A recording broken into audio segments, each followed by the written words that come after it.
Hello guys, so welcome back to my another Pune vlog. അപ്പോൾ എല്ലാവർക്കും എൻ്റെ പുതിയൊരു വ്ളോഗിലേക്ക് സ്വാഗതം.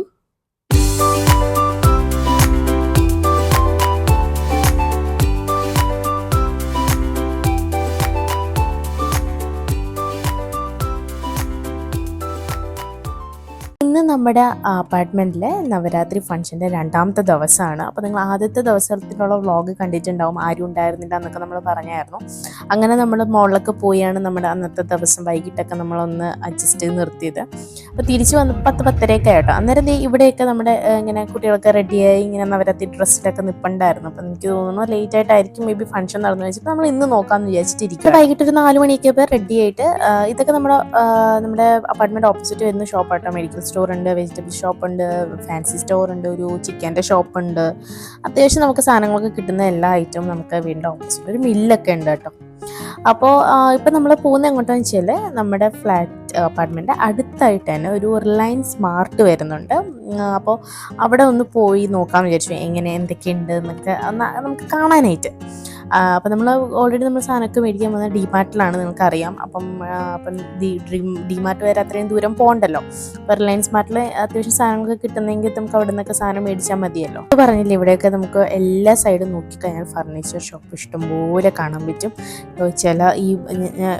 ഇവിടെ ഏറ്റവും അടിപൊളി ഇഷ്ടപ്പെട്ടത് മന്ദിർ സ്റ്റോറാട്ടോ.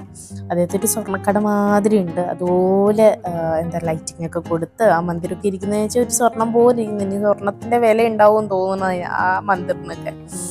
അങ്ങനെയാണ് ഈ കാണുന്നതാണ്. അപ്പോൾ അത് ഇവിടുന്ന് ഒരു റൗണ്ട് അബൌട്ട് വരുന്നുണ്ട്. അതിൻ്റെ തൊട്ട് സൈഡിൽ ഇരിക്കുന്നതാണ് നമ്മുടെ റിലയൻസ് സ്മാർട്ട് കേട്ടോ. റിലയൻസ് ഡിജിറ്റൽ എല്ലാ സംഗതിയും ഇതിൻ്റെ ഉള്ളിൽ തന്നെയുണ്ട്. ഇതിൻ്റെ തൊട്ട് നമ്മൾ അടുത്താണ് നമ്മുടെ ഫിഷ് മാർക്കറ്റൊക്കെ വരുന്നത്. അതുകൊണ്ട് അത്രയും അടുത്താണ് നമ്മുടെ അപ്പാർട്ട്മെൻറ്റിൽ നിന്ന്.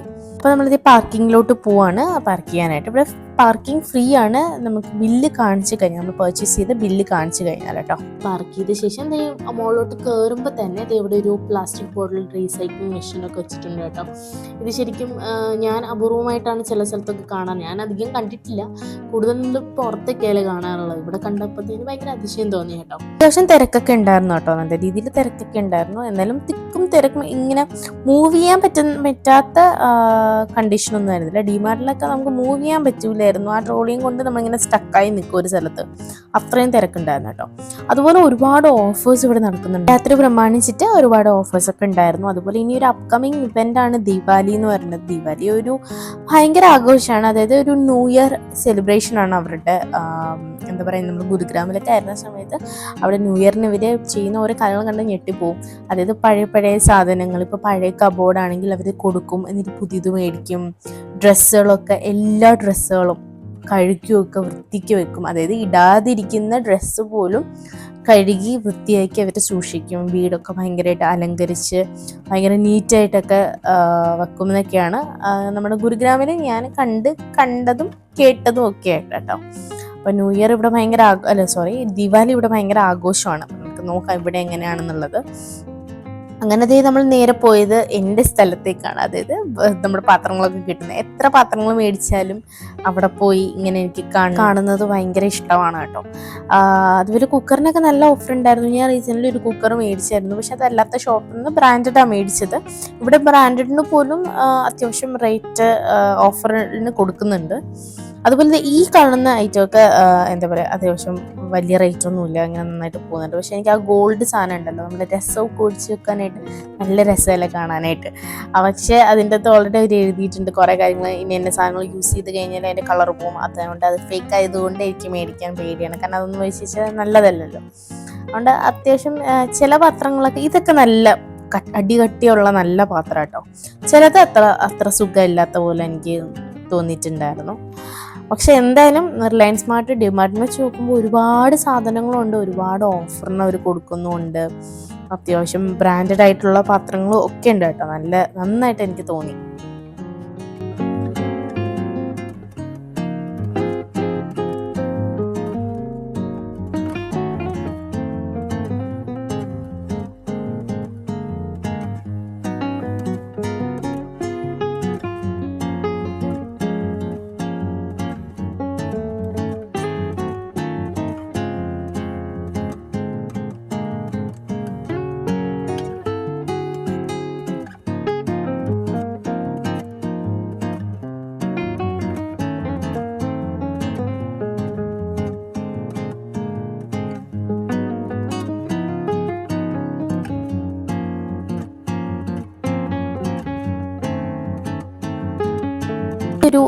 ഈ സ്റ്റെയിൻലെസ് സ്റ്റീൽ വരുന്ന ഒരു പാൻ ഞാൻ എടുത്തിട്ടുണ്ടായിരുന്നു കേട്ടോ. അത്യാവശ്യം നല്ല ക്വാളിറ്റി ആയിട്ട് നോക്കി കുറച്ച് അടി കട്ടി. നമ്മൾ ആദ്യം ഒരു പാൻ കണ്ടില്ലേ, അതിൻ്റെ വേറൊരു മോഡലായിട്ട്. പക്ഷെ 300 രൂപയുള്ളൂ.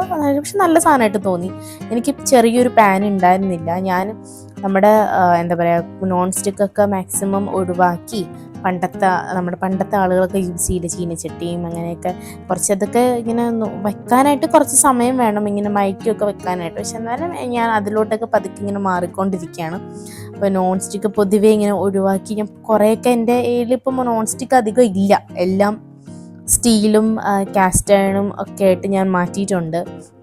നോൺ സ്റ്റിക്ക് നമ്മുടെ ആരോഗ്യത്തിന് അത്ര നല്ലതല്ല എന്ന് വിചാരിച്ചിട്ട് അതൊക്കെ ഇങ്ങനെ മാറ്റി മാറ്റി കൊണ്ടുവരുന്നുണ്ട് കേട്ടോ. ഒരുപാട് നല്ല ഭംഗിയുള്ള സെർവിങ് ട്രേസ് ഒക്കെ അവൈലബിൾ ആണ് കേട്ടോ. നല്ല ഭംഗിയുണ്ട്. ചിലതൊക്കെ ആണെങ്കിൽ ഇങ്ങനെ എടുക്കാനായിട്ട് ഇങ്ങനെ തൊരാന്ന് പറഞ്ഞ് നിൽക്കും. പക്ഷെ എടുത്തിട്ട് കാര്യമില്ല, എന്തിനാണ് വീട്ടിൽ കൊണ്ട് വെച്ചിട്ട് ആരും നമ്മുടെ വീട്ടിൽ വരാനില്ല. എനിക്ക് ശരിക്കും പൊതുവെ ഭയങ്കര ഇങ്ങനെ സൽക്കരിക്കാനും എല്ലാവരും ഇടയ്ക്ക് വീട്ടിലൊക്കെ വരുന്നതൊക്കെ എനിക്ക് ഭയങ്കര ഇഷ്ടമുള്ള കാര്യമാണ്. നമ്മുടെ നാട്ടിൽ കൊച്ചിയിലും തിരുവനന്തപുരത്ത് അധിക കാലം അങ്ങനെ നിന്നിട്ടില്ല. കല്യാണം കഴിഞ്ഞ് ഭാവിയൊന്നും ആയ ശേഷം തിരുവനന്തപുരത്ത് അങ്ങനെ സെപ്പറേറ്റ് ഒന്നും അങ്ങനെ നിന്നിട്ടില്ല. കൊച്ചിയിലൊക്കെ ആയിരുന്നപ്പോൾ അടിപൊളിയാണ്. ഇടയ്ക്കിടയ്ക്ക് നമ്മളെ വീട്ടിലിങ്ങനെ ഗസ്റ്റുകളൊക്കെ വരും, ഭയങ്കര രസമാണ്. ഞാൻ ഭയങ്കരമായിട്ട് എൻജോയ് ചെയ്യുന്ന സമയങ്ങളാണ് അതൊക്കെ. പക്ഷെ ഇപ്പം അതില്ല. ഇപ്പം നമ്മുടെ വീട്ടിൽ ആരുമില്ല, എന്തോ പോലെയാണ് ശരിക്കും പറഞ്ഞാൽ. എനിക്ക് തിരിച്ച് നാട്ടിലേക്ക് വരാനാണ് തോന്നുന്നത്. കാരണം പൂനെ എനിക്ക് അങ്ങോട്ട് സെറ്റായിട്ടില്ല ഇതുവരെയും. ലൈക്ക് ക്ലൈമറ്റ് വൈസ് ആണെങ്കിൽ ഓക്കെയാണ്, അടിപൊളിയാണ്. അതുപോലെ എഡ്യൂക്കേഷൻ വൈസും തനിക്കുട്ടിയുടെ എഡ്യൂക്കേഷനും കാര്യങ്ങളൊക്കെ ആലോചിക്കുമ്പോൾ എനിക്ക് ഭയങ്കര അടിപൊളിയായിട്ട് തോന്നുന്നുണ്ട്. ബട്ട് സ്റ്റിൽ ആരും നമുക്ക് ഒരു എവിടെ പോയാലും നമ്മുടെ നാട് തന്നെയാണ്. അതെനിക്ക് അങ്ങനെ പറയാനുള്ളൂ. ഇപ്പം ഈവൻ എബ്രോഡ് പോവുകയാണെങ്കിലും എവിടെ പോവുകയാണെങ്കിലും നമ്മുടെ നാട് തന്നെയാണെന്ന് വിശ്വസിക്കുന്ന ആളാണ് ഞാൻ. എനിക്കെന്തോ ഇതുവരെ എനിക്ക് പൂനെ അങ്ങോട്ട് സെറ്റായിട്ടില്ല. സാധാരണ ഗുരുഗ്രാമൊക്കെ എനിക്ക് പിന്നെയും എനിക്ക് ഭയങ്കര ഇഷ്ടമാണ് കേട്ടോ. പക്ഷെ പൂനെ എനിക്ക് ഒട്ടും അങ്ങോട്ട് സെറ്റാവുന്നില്ല. എനിക്കറിയത്തില്ല എന്താണെന്ന്. കമ്മ്യൂണിക്കേഷൻ വൈസ് ആണെങ്കിൽ ഭയങ്കര ബുദ്ധിമുട്ടാണ്. ലൈക്ക് മറാഠി, എനിക്കെന്തോ ചൈനീസ് ഭാഷ പോലെയൊക്കെയാണ് അത് കേൾക്കുമ്പോൾ എനിക്ക് തോന്നണം കേട്ടോ. എനിക്കൊന്നും മനസ്സിലാവാറില്ല അത്. ഹിന്ദി പിന്നെയും കുഴപ്പമില്ല. പക്ഷേ എന്തോ ഇതുവരെ അങ്ങോട്ട് എനിക്ക് സെറ്റായിട്ടില്ല. എന്തായാലും തിരിച്ച് വരണേ. നമ്മൾ പറയാൻ പറ്റില്ല, നമുക്ക് മാറ്റങ്ങളൊന്നും പറയാൻ പറ്റില്ല. ചിലപ്പോൾ നമ്മൾ പെട്ടെന്ന് എന്താ പറയുക തിരിച്ചു വന്നാലോ. പെട്ടെന്ന് ഇപ്പം ഷിഫ്റ്റ് ചെയ്തൊക്കെ നമ്മൾ വേഗം 1 ഇയറിനുള്ളിൽ നമ്മൾ തിരിച്ച് നാട്ടിലേക്ക് വന്നു കഴിഞ്ഞാൽ അത് സെറ്റല്ലേ. അങ്ങനെയൊക്കെ നിങ്ങളൊന്ന് പ്രാർത്ഥിക്കൂ ഗൈസ്. അങ്ങനെയൊക്കെ കാണുന്നുണ്ടെങ്കിൽ തിരിച്ച് നമ്മുടെ നാട്ടിലേക്ക് വരാനായിട്ട്. ഓക്കെ, അങ്ങനെ അടിപൊളി കാസറോളൊക്കെ കണ്ടോ. 349 രൂപയൊക്കെ ഉള്ളൂ. ഇത്രയും കാസറോളുണ്ട്. പക്ഷെ അതിൽ പ്രശ്നം എന്താ വെച്ചാൽ വലിയ കാസറോൾ, എല്ലാം ഒരു മീഡിയം സ്മോൾ, ഒരു വലിയൊരു കാസറോളും കൂടെ ഉണ്ടായിരുന്നെങ്കിൽ, ഒരു ബിഗ് സൈസും കൂടെ ഉണ്ടായിരുന്നെങ്കിൽ നമുക്കത് എടുക്കാമായിരുന്നു. കാരണം എൻ്റെ ഒരു ഓൾറെഡി കാസറോൾ ആകെ ഒന്ന് പഞ്ചറായിരിക്കുവാണ്. മറ്റേത് സ്റ്റീലിൻ്റെ ആണ്. അതും ഇങ്ങനെ ഒരു ആട്ടമൊക്കെ ഉണ്ട്. ബട്ട് സ്റ്റിൽ അത് കുഴപ്പമില്ല. അങ്ങനെ ഞാൻ കുറച്ച് സ്നാക്സ് ഒക്കെ മേടിച്ച് നമുക്ക് ഇന്നത്തെ രാത്രി നമുക്ക് സുമതി വളവ് കാണാനുണ്ട്.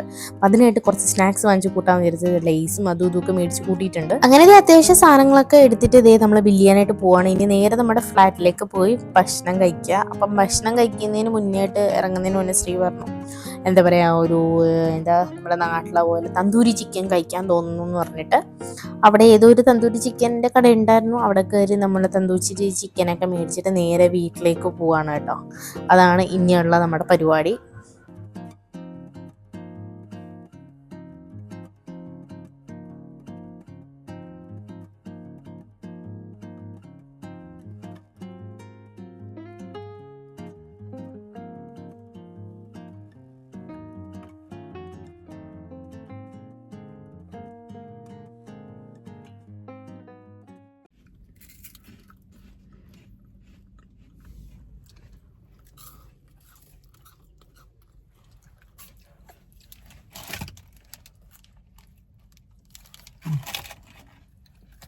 തീർത്താ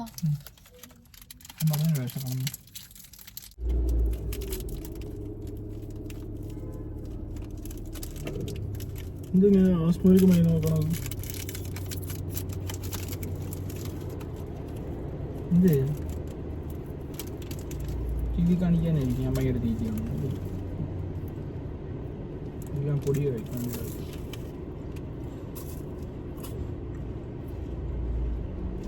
ഭക്ഷണം കഴിക്കേണ്ടി വന്നാലേ 10 എടുക്കേണ്ടി വന്നാലേ.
അപ്പോൾ ദേ നമ്മൾ നമ്മുടെ വീട്ടിലേക്ക് എത്തി ഞാൻ ചപ്പാത്തി ഞാൻ എന്താ ചെയ്തതെന്ന് വെച്ചാൽ പരത്തിയിട്ട് ഇതുപോലെ ഫോയിൽ പേപ്പറിൻ്റെ ഇടയിൽ ഇതുപോലെ ഇങ്ങനെ ആക്കി വെച്ചിട്ട് ഞാൻ പോയിട്ടുണ്ടായിരുന്നു കേട്ടോ വെളിയിൽ.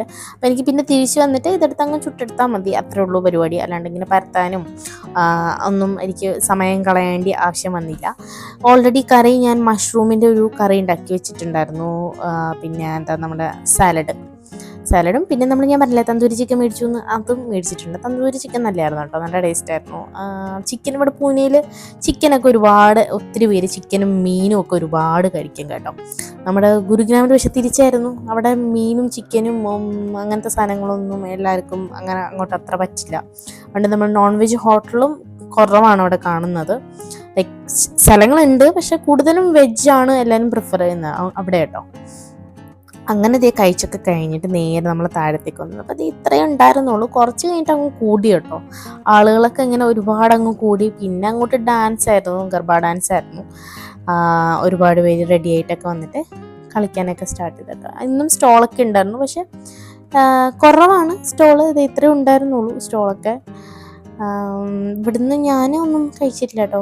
ഒരു സാധനം മേടിക്കണം, ഓൾറെഡി നമ്മൾ വയറൊക്കെ ഫില്ലായിട്ട് വന്നിരിക്കുകയല്ല, അതുകൊണ്ട് പിന്നെ ഒന്നും കഴിക്കാനൊന്നും തോന്നിയിട്ടില്ല. ഒരുപാട് നല്ല ആക്റ്റീവായിട്ടുള്ള ആളുകളൊക്കെ ഞാൻ കണ്ടു, ഒരുപാട് ഇങ്ങനെ ഡാൻസൊക്കെ ചെയ്യുന്നതൊക്കെ കണ്ടു. പക്ഷെ അവരൊക്കെ കമ്മ്യൂണിക്കേറ്റ് ചെയ്യുന്നത് മറാഠിയില്ല കേട്ടോ, ഹിന്ദിയിലല്ല, അവർ മറാഠിയിലാണ് കമ്മ്യൂണിക്കേറ്റ് ചെയ്യുന്നത്. പിന്നെ നമ്മുടെ തനിക്കുട്ടി അവിടെ സ്റ്റാറായി പോയി, അതിൻ്റെ ഇടയിലൊക്കെ നിന്നിട്ട് അവൾ കളിക്കാനൊക്കെ തുടങ്ങി. നല്ല രസമായിരുന്നു അവൾ കളിക്കുന്നതൊക്കെ കണ്ടപ്പോൾ. പിന്നെ ഞാൻ എന്താ വെച്ചാൽ ഞാൻ വീട്ടിലെ ഡ്രസ്സ് ഇട്ടിട്ടാണല്ലോ വന്നത്. പിന്നെ കുറച്ച് കഴിഞ്ഞ് ഞാൻ എൻ്റെ വീട്ടിലിട്ട ഡ്രസ്സ് വെച്ച് ഞാൻ അവരുടെ ഇടയിൽ നിന്ന് കളിച്ചു കേട്ടോ. പിന്നെ കോമ്പറ്റീഷനൊക്കെ ഉണ്ടായിരുന്നു, ആരാണോ നന്നായിട്ട് ഗർഭ കളിക്കുന്നവർക്ക് അവർക്ക് എന്തൊക്കെയോ ഗിഫ്റ്റും കാര്യങ്ങളൊക്കെ ഉണ്ടായിരുന്നു കേട്ടോ. അന്നേരം ഞാൻ വേഗം തിരിച്ചു പോയി ഡ്രസ്സൊക്കെ മാറ്റിയിട്ട് ഞാൻ വന്നു കേട്ടോ കളിക്കാനായിട്ട്. നാണക്കേടല്ലേ വീട്ടിൽ ഡ്രസ്സ് ഇട്ടിട്ട് ഞാൻ പോയത്. ഞാൻ വിചാരിച്ചില്ല ഇത്രയും ആളുകൾ, കാരണം ഞാൻ പറഞ്ഞില്ല തലേന്ന് ഇത്രയൊന്നും ഉണ്ടായിരുന്നില്ല. പക്ഷേ ഇന്ന് അത്യാവശ്യം നല്ല ആക്റ്റീവായിട്ടുള്ള ഒരുപാട് പേരെ കണ്ടിട്ടുണ്ടായിരുന്നു, നന്നായിട്ട് കളിക്കുന്നവരുണ്ട്, നല്ല പ്രോപ്പറായിട്ട്. കാരണം ഒരുപാട് പേര് ഇങ്ങനെ ഡ്രസ്സൊക്കെ ചെയ്തിട്ട് വേറെ സ്ഥലത്തൊക്കെ പോകുന്നുണ്ട് കേട്ടോ കളിക്കാനൊക്കെ ആയിട്ട്. മേ ബി വേറെ സ്ഥലത്തൊക്കെ ഇവൻറ്റ്സ് ഒക്കെ ഉണ്ടാവും. നമ്മുടെ വഡോദരയിലൊക്കെ വെച്ചിട്ട് ശരിക്കും one of the biggest garba dance നടക്കുന്നത് നമ്മുടെ വഡോദരയിലാണ്. അവിടെ വലിയൊരു ഗ്രൗണ്ടുണ്ട്, അതിലാണ് അവർ ഇങ്ങനെ ഗർബ ഡാൻസ് അവിടെ കളിക്കുന്നത്. എനിക്ക് പ്രീ ബുക്കിംഗ് ഒക്കെ ഉണ്ടോയെന്ന് എനിക്കറിയില്ല, അതിനെപ്പറ്റി ഒരു ഐഡിയ ഉണ്ടായിരുന്നില്ല. അപ്പോൾ അവിടെ ഇങ്ങനെ എന്താ പറയുക, ഒരുപാട് പേര് നമ്മുടെ അവിടുന്ന് ഡ്രസ്സൊക്കെ ചെയ്തിട്ട് അവിടെ ഇങ്ങനെ ഇവൻറ്റിന് പോയൊക്കെ കളിക്കുന്നവരുണ്ട്, ഇങ്ങനെ ഗ്രൗണ്ടിലൊക്കെ പോയിട്ട് കളിക്കുന്നവരുണ്ട് കേട്ടോ. അപ്പോൾ അങ്ങനെ ഇങ്ങനെ റെഡിയായി നിൽക്കുന്നവരെ ഞാൻ കുറേ പേരെ കണ്ടിട്ടുണ്ടായിരുന്നു. ഈ കപ്പിൾ നന്നായിട്ട് കളിക്കുന്നുണ്ടായിരുന്നു, നല്ല ഭംഗിയുണ്ടായിരുന്നു അവർ കളിക്കുന്നത് കാണാനായിട്ട്. ഡാൻഡിയ കളിക്കുന്നതൊക്കെ ആയിട്ട് നല്ല ഭംഗിയുണ്ടായിരുന്നു കേട്ടോ. ഒരു ഗ്രൂപ്പിനെ കിട്ടിയപ്പോൾ അതിൻ്റെ കൂടെ ഞാനും ചെയ്യാനൊക്കെ തുടങ്ങി കേട്ടോ, ഗർബ ഡാൻസ് കളിക്കാൻ തുടങ്ങി. അതും നല്ല സ്പീഡായിരുന്നു. ചില സ്റ്റെപ്പൊക്കെ നല്ല ഭംഗിയുണ്ടായിരുന്നു, ചില സ്റ്റെപ്പൊക്കെ ഞാൻ പുതിയതായിട്ട് പഠിച്ചു. വഡോദരയിൽ നിന്ന് അവിടെ പഠിച്ചതും ഇവിടെ പഠിച്ചതും ഒരുപാട് ഡിഫറൻസ് ഉണ്ട്. പിന്നെ കുറേ നാളായില്ലേ ഡാൻസ് കളിച്ചിട്ട്, എത്ര നാളായി. പിന്നെ ചില ഷോർട്സൊക്കെ നമ്മൾ നോക്കുമ്പോൾ ഇങ്ങനെ കളിക്കുക, ചില സ്റ്റെപ്സൊക്കെ കാണുമ്പോൾ ഇങ്ങനെ കളിക്കാനൊക്കെ നല്ല ഭംഗി തോന്നുമ്പോഴാണ് അതൊക്കെ ഷോർട്സായിട്ട് ഇപ്പം ഇടയ്ക്കെന്തോ ഞാൻ ഡാൻസൊക്കെ ചെയ്തിട്ടിട്ടത് കളിക്കാനൊക്കെ കുറേ നാൾക്ക് ശേഷം അതൊക്കെ കാണുമ്പോൾ കളിക്കാനൊരാഗ്രഹം, അങ്ങനെ കേട്ടോ ഷോർട്സൊക്കെ ഇട്ടത്. പിന്നെ എന്താ ഇവിടുത്തെ തിമിലി എന്നൊക്കെ പറയണത് ഗർബയും ഡാൻഡിയും ഒക്കെ കഴിഞ്ഞ ശേഷം ഇവർ ലാസ്റ്റ് ക്ലോസ് ചെയ്യാനായിട്ട്, വൈൻഡപ്പ് ചെയ്യാനായിട്ട് ചെയ്യുന്ന ഒരു ഡാൻസ് ഫോമാണ് തിമിലി എന്ന് പറയുന്നത്. അതായത് അവർ ഭയങ്കര എൻജോയ് ചെയ്ത് ഒരു സീക്വൻസ് പോലെ കേട്ടോ, ഗർബ, ഡാൻഡിയ, പിന്നെ തിമിലി, അങ്ങനെയാണ് പോകുന്നത്. ഭയങ്കര സിമ്പിളാണ്, ഇങ്ങനെ ക്ലാപ്പൊക്കെ ചെയ്ത് ഇങ്ങനെ ജമ്പൊക്കെ ചെയ്ത് അങ്ങനെ ഭയങ്കര ഒരു രസമായിട്ടാണ് അത് ചെയ്യുന്നത് കേട്ടോ തിമിലി ഡാൻസ്. എനിക്ക് ശരിക്കും ഇവിടുത്തെ തിമിലി അങ്ങോട്ട് അത്ര ഇഷ്ടമല്ല. നമ്മളെ ഗുജറാത്തിലെ വഡോദരയിലെ തിമിലി ഡാൻസ് പൊളി ഡാൻസാണ്. എനിക്ക് അറിഞ്ഞൂടെ, ആ പാട്ട് ഭയങ്കര രസമാണ്. ആ പാട്ട് അത്രയും ഉച്ചയിൽ ഈ പാട്ടിടുമ്പോൾ തന്നെ എല്ലാവരും അവിടെ ഗർബ ഡാൻസിനെക്കാട്ടും വെയിറ്റ് ചെയ്യുന്നത് തിമിലിക്ക് വേണ്ടിയിട്ടാണ്, തിമിലി ഡാൻസിന് വേണ്ടിയിട്ടാണ്. അതും ആ പെർട്ടിക്കുലർ പാട്ട് തന്നെ വേണം, ഇല്ലെങ്കിൽ അവിടെ എല്ലാവരും ബഹളം ഉണ്ടാക്കും. അങ്ങനെയാണ്, അത്രയും അടിപൊളി പാട്ടാണ്. നിങ്ങൾക്കത് കാണണമെങ്കിൽ എൻ്റെ ഇൻസ്റ്റാ പേജിൽ ഇങ്ങനെ സ്വൈപ്പ് ചെയ്ത് പോകുമ്പോൾ ഞാൻ പണ്ട് വഡോദര കളിച്ച ഒരു തിമിലി നിങ്ങൾക്ക് കാണാൻ പറ്റും. ഭയങ്കര രസമാണ്, എല്ലാവരും ഇങ്ങനെ ഗ്രൂപ്പായിട്ട് നിന്നിട്ട് കളിക്കുന്ന കേട്ടോ. നല്ല ഭംഗിയാണ് ആ പാട്ടും ഒക്കെ കാണാനായിട്ട്. എനിക്ക് ഇവിടുത്തെ തിമിലി എനിക്ക് അത്ര അങ്ങോട്ട് ഇഷ്ടമായില്ല. കാരണം വേറൊരു കൈൻഡ് ഓഫ് തിമിലി വെച്ചാൽ ഭയങ്കര പാട്ട് അത്ര എനിക്ക് സുഖമായിട്ട് തോന്നില്ല. മേ ബി എനിക്ക് അവിടുത്തെ കേട്ടിട്ടായിരിക്കും. പിന്നെ തിമിലിയൊക്കെ പിന്നെ കഴിഞ്ഞ് പിന്നെ ഡി ജെ ആട്ടോ. അവിടെ ഡി ജെ ഡാൻസും ഒക്കെ ആയിട്ട് മാറിയിട്ടുണ്ട്. അങ്ങനെയായിരുന്നു.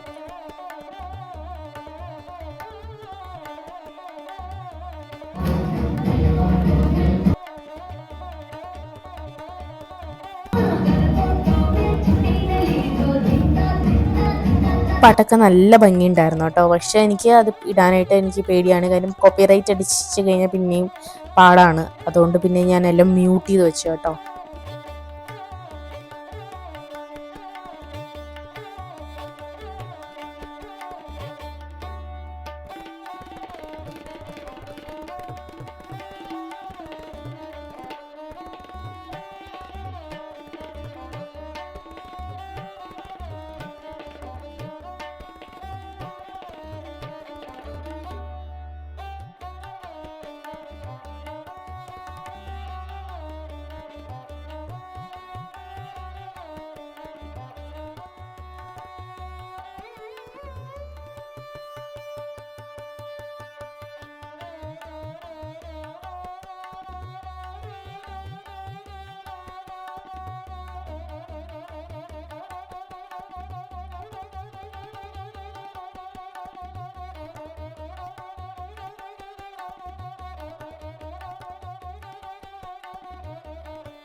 നമ്മുടെ നവരാത്രിയുടെ സെലിബ്രേഷനൊക്കെ ഇതോടെ എൻഡ് ചെയ്യുകയാണ്. ഇവിടെ ആകെ 2 ദിവസമേ ഉള്ളൂ.